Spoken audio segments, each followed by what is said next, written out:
Welcome to the Colony Archive. There was a viral anti-Muslim post on X by the pro-Israel right-wing political commentator Matt Walsh. In this episode, I make a historical connection. I ask, where do anti-Muslim sentiments come from? The answer might surprise you. It is not what you think. It is not because of immigration, demographic change, or right-wing populism. Think more French theory. Before watching, make sure that you subscribe below and turn on the notifications to the Colony Archive.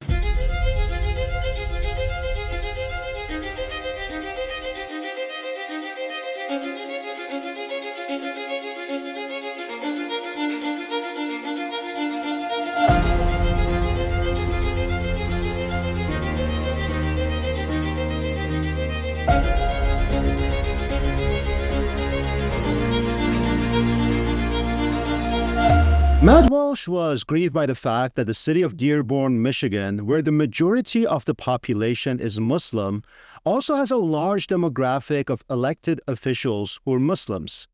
Walsh wrote on X, "The mayor of Dearborn, Michigan is Abdullah Hammoud."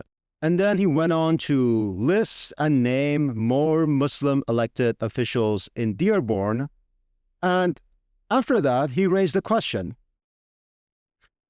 He wrote, is this what our founding fathers had in mind? That is a question that the residents of Dearborn can consider as they awake at 5:30 a.m. to the Muslim call to prayer blasted over the loudspeakers by the local mosque. They can keep thinking about it as they get in their cars and drive to work down Osama Sablani Street. Is this America? If the entire country resembles Dearborn in 50 years, in what sense will America still exist? That's a lot of cringe to read and hear, which is why he got somewhat ratioed in the comments. But still, many of his devout followers warned about the threats of Islam to America and Western civilization. No, none of these arguments are made in good faith. Muslims make up a small percentage of the population in the United States and have pretty marginal representation in politics, minus places like Dearborn where they form the majority of the voters. They also follow the laws, pay their taxes, and for the most part integrate into American society at large. If they institute mosques and practice Islam, that is entirely consistent with the vision of the Founding Fathers. The Founding Fathers wanted the free exercise of religion by all religions, and they explicitly stated so in the U.S. Constitution. Of course, there are always the Ummatic bros who have nostalgia for Darul Islam or the bygone days when Muslims ruled over big empires in Eurasia and Africa. But there are mostly opinions by the edgelords on the internet with no real material impact on how Muslims live their lives in America.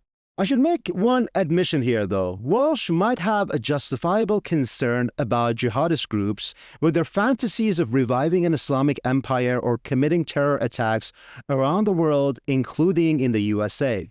But the threat they pose has far less to do with American Muslims in Dearborn and more to do with the U.S. imperialist policies in the Middle East and covert U.S. support for jihadists, which has brought violence not to Nashville, Tennessee, where Walsh lives, but to Muslim-majority countries where groups like Daesh or the Islamic State have committed most of their violent acts. And a lot of Muslims that end up in America are fleeing from the very conflicts that the U.S. created. So my advice to Walsh is to focus on your own country's wars if you don't want Muslim immigrants in your country. Sure, if we take the collection of non-white races in America, maybe there's a looming demographic threat to the white majority.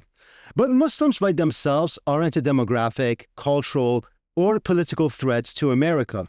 Walsh's anti-Muslim post was either made for clicks or he genuinely has an irrational fear of Muslims, meaning that he's an Islamophobe. And I don't throw that accusation around too liberally. But he made the admission himself.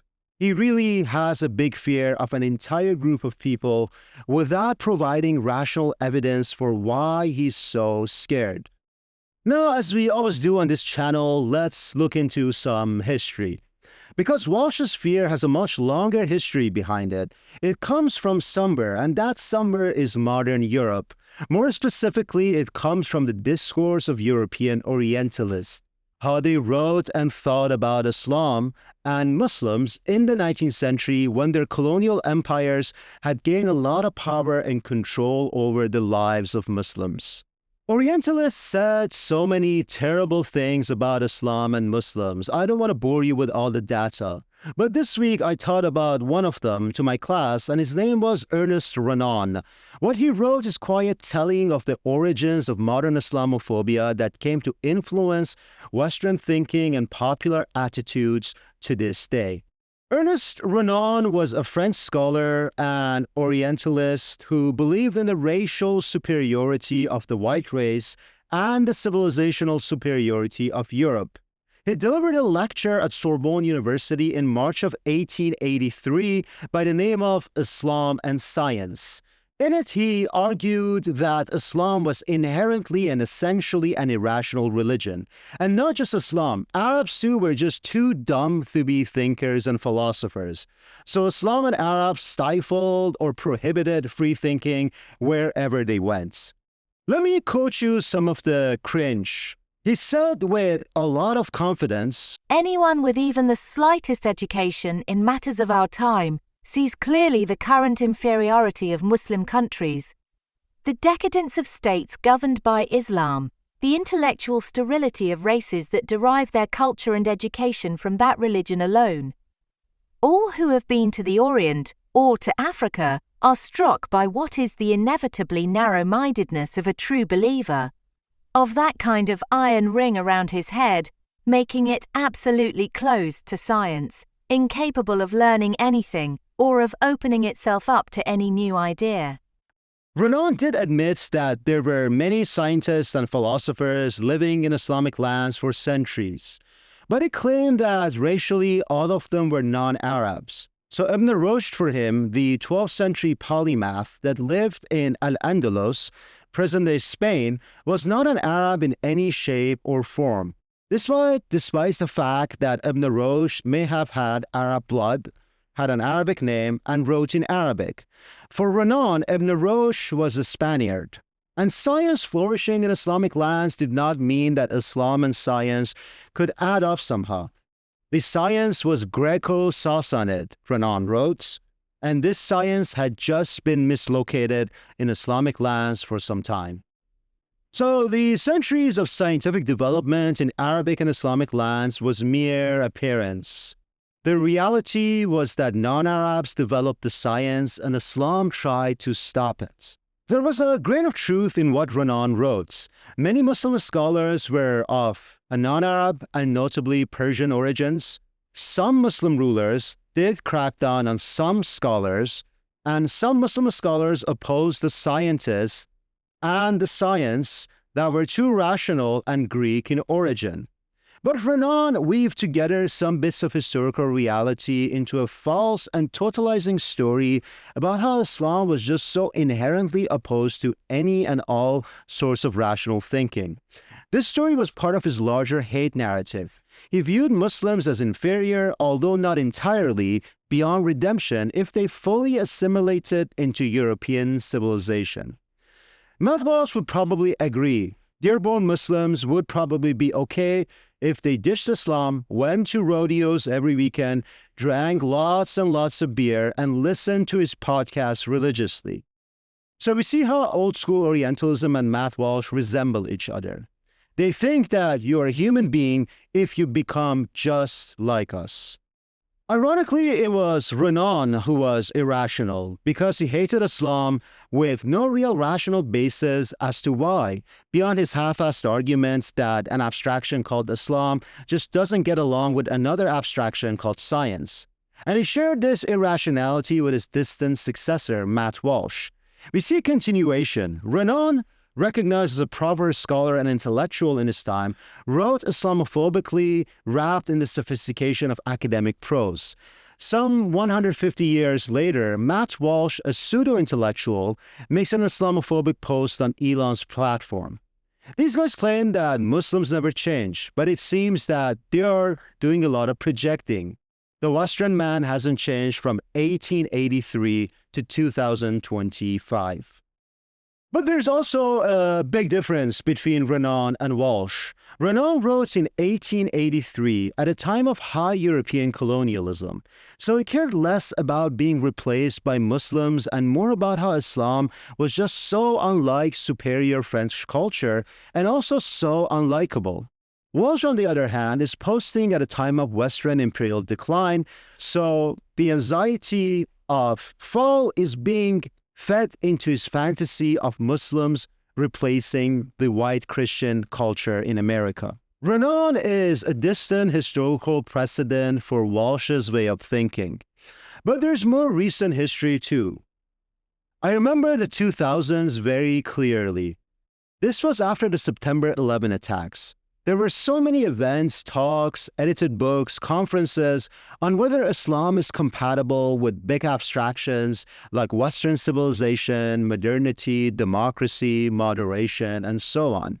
Ironically, most of these events were held at liberal institutions that became vocal critics of Trump's unfiltered rhetoric against Muslims and Islam. But they were saying similar things as Trump, just in far more polite and academic terms. And they were saying these things at least a decade before Trump started to say them. Through the 2000s, liberal U.S. institutions assumed that the West was superior in some fundamental way, and Muslims had some explaining to do on whether they can function within the parameters of civility and modernity. No one ever asked if it was the West that created the problems to begin with. Maybe Western colonial modernity made the world an ugly place, and Muslims were just trying to make sense of it all. Speaking anecdotally, just based on what I see and hear, the anxieties about Islam's compatibility with Western civilization are less of a focal conversation today than they were in the 2000s. This might be because the fears of Russia and China are escalating.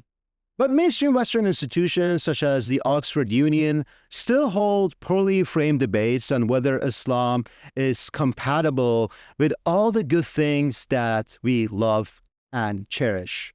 So the fear of Islam is still with us, and there's this irrational fear that Islam will replace the white Christian civilization. This fear might feed into the drive to arrest, denaturalize, and deport people, even those who are just nominally Muslims. As the conflict between the US/Israel versus Muslim-majority countries like Iran and Yemen escalates, Islamophobia might resurface, expand, and drive major domestic political decisions in the USA.